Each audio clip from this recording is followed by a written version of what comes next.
মাইয়াতকে কবরে কিভাবে শুয়াইতে হবে এই সম্পর্কে আলোচনা হবে। অর্থাৎ মাইয়াতকে কবরে শোয়ানোর সুন্নতি পদ্ধতি কি এই সম্পর্কে আলোচনা হবে।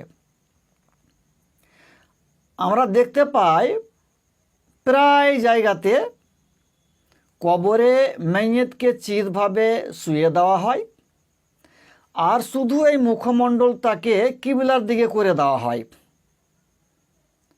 কিন্তু যেটা দেখতে পাওয়া যাচ্ছে, রিসার্চ করে যেটা দেখতে পাওয়া যাচ্ছে, যে রাসূলুল্লাহ সাল্লাল্লাহু আলাইহি ওয়াসাল্লামের যুগ থেকে কবরে মাইয়াতকে শোয়ানোর পদ্ধতি সেটা কিন্তু আলাদা। কি পদ্ধতি আছে? যে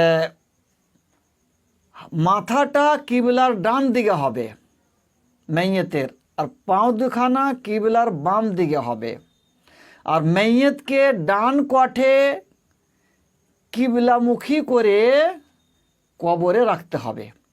ডান কাঁধে পুরো শরীরটা যেন কিবলামুখী হয়ে যায়। মানুষ যেমন ডান কাঁধে ঘুমায় আর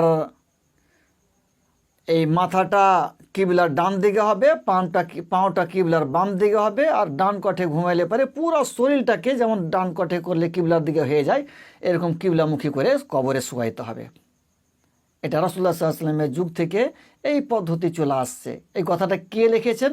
আল্লামা ইবনে হাজম, উনি আল মুহাল্লা ৩য় খণ্ড ৪০৪ পৃষ্ঠায়, এবং আল্লামা মোহাম্মদ নাসিরউদ্দিন আলবানী আহকামুল জানায়েজ ১৯২ পৃষ্ঠা লিখেছেন যে রাসূলুল্লাহ সাল্লাল্লাহু আলাইহি ওয়াসাল্লামের যুগ থেকে নিয়ে ওনাদের যুগ পর্যন্ত লিখছেন এখন পর্যন্ত এই পদ্ধতিতে মানুষকে কবরে শোয়ানো হচ্ছে। তার মানে এটাই হলো সুন্নতি তরিকা। আর এই সম্পর্কে একটা হাদিস আছে, যে হাদিস দ্বারাতে বুঝতে পারা যায় যে এটাই সুন্নাত তরিকা হবে। সুনান আবু দাউদ 2875 নম্বর হাদিস।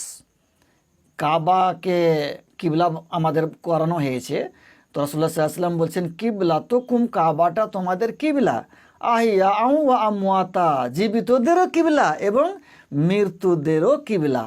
তার মানে এই হাদিস দ্বারা তো ইশারা পাওয়া যাচ্ছে যে মৃত্যু ব্যক্তিকে কবরে কিবলা রুখ করে পুরো শরীরটা যেন কিবলার দিকে হয়ে যায়, এইভাবে শোয়ানোটা রাসূলুল্লাহ সাল্লাল্লাহু আলাইহি ওয়াসাল্লামের সুন্নাত। আশা করি বুঝে গেছেন। আসসালামু আলাইকুম ওয়া রাহমাতুল্লাহি ওয়া বারাকাতুহু।